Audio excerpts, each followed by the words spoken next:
Hello guys, स्वागत है आपकी अपने YouTube channel tricks A to Z के एक नई वीडियो में। दोस्तों, जैसा कि आपको पता है कि आप लोग का यूपी पॉलिटेक्निक का एंट्रेंस एग्ज़ाम ख़त्म हो चुका है और आप लोग का काउंसलिंग का इंतज़ार है, ठीक है। तो इसके बारे में बात करेंगे कि आप लोग का काउंसलिंग कब से स्टार्ट होगा, ठीक है।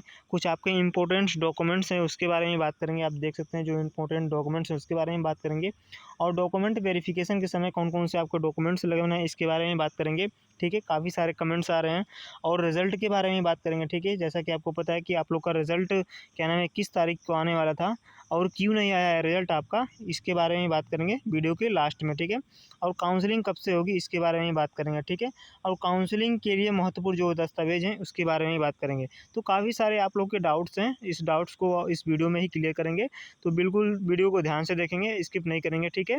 वीडियो को स्टार्ट करने से पहले मैं आपसे रिक्वेस्ट करूँगा कि अगर आप मेरे चैनल पे नए हैं तो चैनल को जरूर सब्सक्राइब करें और बेल आइकन को प्रेस करके ऑल पे क्लिक कर लें, ताकि ऐसे ऑथेंटिक अपडेट आपको सबसे पहले मिलेगी यूपी पॉलिटेक्निक से रिलेटेड, ठीक है। तो चलिए सबसे पहले वीडियो को स्टार्ट करते हैं, उसके बारे में बात करते हैं, ठीक है।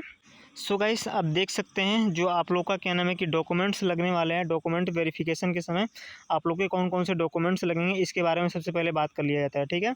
आप देख सकते हैं जो आपका क्या नाम है कि डाटा मैंने उठाया 2024 को लेकर। मान लीजिए जो 2024 में क्या नाम है कि डॉक्यूमेंट वेरिफिकेशन का क्या नाम है कि एक पत्र निकाला गया था, उसके रिलेटेड मैं आपको एक क्या नाम है कि ऑफिशियली पत्र लेकर आया हूँ, ठीक है। उसी के हिसाब से आपके 2025 में भी डॉक्यूमेंट वेरिफिकेशन इसी टाइप से होंगे, ठीक है। तो इसको एक बार पढ़ लेते हैं, उसके बारे में समझते हैं, ठीक है।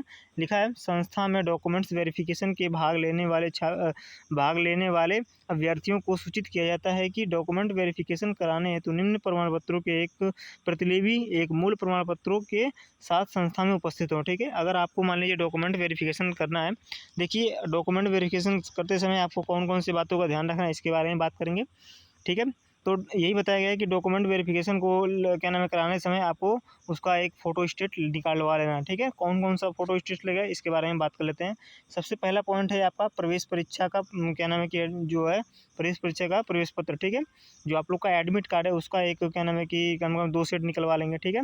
2 सेट उसका निकलवा लेंगे जो आपका एडमिट कार्ड होगा। दूसरा पॉइंट में आपका लिखा है सीट अलॉटमेंट लेजर, ठीक है।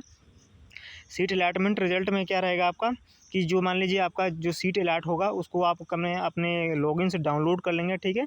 उसको डाउनलोड करके और उसका भी 2 प्रिंट आउट निकलवा लेंगे, ठीक है। उसके बाद तीसरा ऑप्शन आपके सामने है मिनिमम क्वालिफ़िकेशन। जो आपका मिनिमम क्वालिफ़िकेशन लगी होगी आपके सामने, मान लीजिए आप 10th से फॉर्म को अप्लाई किए होंगे तो आप 10th की मार्कशीट लगाएंगे। अगर आप 12th से फॉर्म को अप्लाई किए होंगे तो आप 10th और 12th दोनों की मार्कशीट लगाएंगे, ठीक है। अगर आप ITI किए हैं तो आप ITI के यहाँ पे क्या नाम है कि मार्कशीट लगाएंगे, ठीक है। तीन दोनों मैंडेटरी है, ठीक है। फिर चौथे स्टेप्स के बारे में बात कर लेते हैं। चौथा स्टेप है आपका जाति प्रमाण पत्र, ठीक है। जो जाति प्रमाण पत्र था उसको भी आपका क्या नाम है कि उसका भी एक प्रिंट आउट निकलवा लेना। और साथ में देखिए यहाँ लिखा हुआ है ऑनलाइन वेरिफिकेशन प्रतिलिपि, ठीक है। तो उसका जो नेट वेरिफिकेशन होता है उसको भी आपको निकलवा लेना है, ठीक है। उसके बाद 5वें पॉइंट में चलते हैं। 5वें पॉइंट में निवास प्रमाण पत्र है, उसकी भी एक ऑनलाइन वेरिफिकेशन आपको निकलवा लेने हैं, ठीक है। और अन्य प्रमाण पत्र, ठीक है। अन्य प्रमाण पत्र में मान लीजिए आपका क्या नाम है कि कुछ भी हो सकता है। और साथ में आपका आ सकता है आधार कार्ड, ठीक है। तो आधार कार्ड वेरी इज इम्पोर्टेंट, तो आपका आधार कार्ड जरूर निकलवा लेने हैं। और इन सारे जो प्रतिलिपि मैं आपको बताया हूँ, इन सारे प्रतिलिपियों को आपको निकलवा लेने हैं और निकलवा के उसको क्या नाम है कि डॉक्यूमेंट वेरिफिकेशन के लिए जाना है, ठीक है। तो आपको ये जितने आपको मैं 7 डॉक्यूमेंट्स आपको बताया हूँ, सातों डॉक्यूमेंट्स को आपको तैयार कर लेना है सबसे पहले, ठीक है। आपको आसानी से समझ में आ गया होगा, ठीक है। आपको सबसे पहले मैं बता देता हूँ, नीचे एक और क्या नाम है कि दिया गया है, नोट में दिया गया है आपको। एक बार सब पढ़ के दिखा देता हूँ। नोट, दिव्यांग प्रमाण पत्र PH में दिव्यांगता न्यूनतम 40% होनी चाहिए, ठीक है। मान लीजिए आपको क्या नाम है कि विकलांग है तो आपको 40% की विकलांगता PH होनी चाहिए आपके पास, ठीक है। मतलब उसका भी कोई एक दस्तावेज होना चाहिए आपके पास विकलांगता का, ठीक है। यही बताया गया इसमें, ठीक है। तो आपको डॉक्यूमेंट वेरिफिकेशन के समय आपको, चलिए मैं आपको डॉक्यूमेंट वेरिफिकेशन का एक प्रोसेस बता देता हूँ कि मान लीजिए आपको कॉलेज मिल गया, ठीक है। आपको मान लीजिए कॉलेज मिल गया है, मान लीजिए आपका कॉलेज मिल गया GPL, ठीक है। मैं आपको एक ओवर भी दे देता हूँ, ठीक है। मान लीजिए आपको GPL मिल गया, ठीक है, गवर्नमेंट पॉलिटेक्निक लखनऊ। आपको गवर्नमेंट पॉलिटेक्निक लखनऊ मिल चुका है। तो मान लीजिए बलिया से है, ठीक है। आप बलिया से बिलोंग करते हैं तो क्या ऐसा हो सकता है कि क्या नाम है कि आपका क्या नाम है डॉक्यूमेंट वेरिफिकेशन क्या नाम है कि बलिया में ही हो, ठीक है। तो देखिए मैं यही आपको बताता हूँ कि पहला प्रोसेस ये होता था कि मान लीजिए आपको जहाँ कॉलेज मिला है आपको वहीं डॉक्यूमेंट वेरिफिकेशन कराने हैं, ठीक है। तो आपको ऐसे ही नहीं करना है। मान लीजिए आपको गवर्नमेंट पॉलिटेक्निक लखनऊ मिला है तो आपको वहाँ नहीं कराने हैं, आपको अपने नज़दीकी पे कोई गवर्नमेंट पॉलिटेक्निक होगा वहाँ पे जाकर अपना क्या नाम है कि डॉक्यूमेंट वेरिफिकेशन करा सकते हैं, ठीक है। ये क्या नाम है कि इस बार नया स्कीम जारी किया गया है, ठीक है।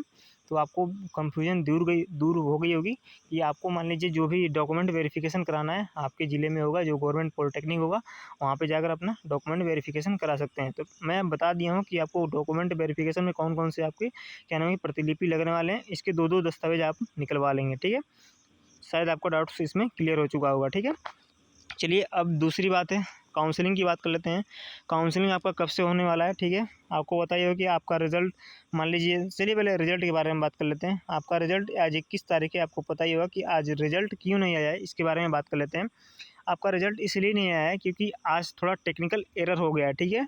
जीकअप की साइट पे एक टेक्निकल एरर हो गया है, आपको पता होगा। एक बार आप जाके ऑफिशियली चेक करेंगे जीकअप के ऑफिशियल साइट पे तो वहाँ अपडेटेड नहीं दिखाएगा, ठीक है, आज की डेट में। तो जैसे अपडेटेड होता है तो ज़रूर कोई ना कोई इन्फॉर्मेशन ज़रूर आती है, ठीक है। तो कुछ टेक्निकल इशू हो चुका है, ठीक है, आपको पता होगा टेक्निकल इशू हो चुका है।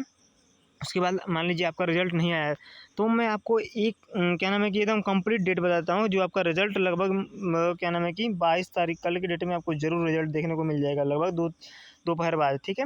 आपको रिज़ल्ट दोपहर बाद ज़रूर देखने को मिल जाएगा, ये 100% मेरी गारंटी है, ठीक है। आज किसी की वजह से आपका रिज़ल्ट नहीं आया है तो इस टाइप से मान लीजिए आप जो आपका रिज़ल्ट है कल की डेट में जारी हो जाएगा, ठीक है, 22 तारीख को, ठीक है। आपका रिजल्ट का डाउट भी क्लियर हो चुका होगा।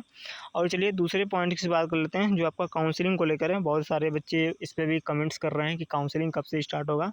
तो भाई काउंसलिंग थोड़ा बहुत काफ़ी हार्ड प्रोसेस होता है, ठीक है। उसमें आपको काउंसलिंग बहुत ध्यान से करना होता है। देखिए काउंसलिंग को लेकर एक वीडियो आपको लिए ज़रूर बताऊँगा कि आपको किस टाइप से काउंसलिंग करना है। लाइव आपको आके बताऊँगा कि आपको किस टाइप से आपको काउंसलिंग करना है, ठीक है। काउंसलिंग थोड़ा बहुत अच्छा मतलब थोड़ा हार्ड प्रोसेस होता है। मानते हैं बहुत बच्चे अच्छे रैंक्स लाते हैं फिर भी उनको गवर्नमेंट कॉलेज नहीं मिल पाते हैं, अच्छे कॉलेज नहीं मिल पाते हैं।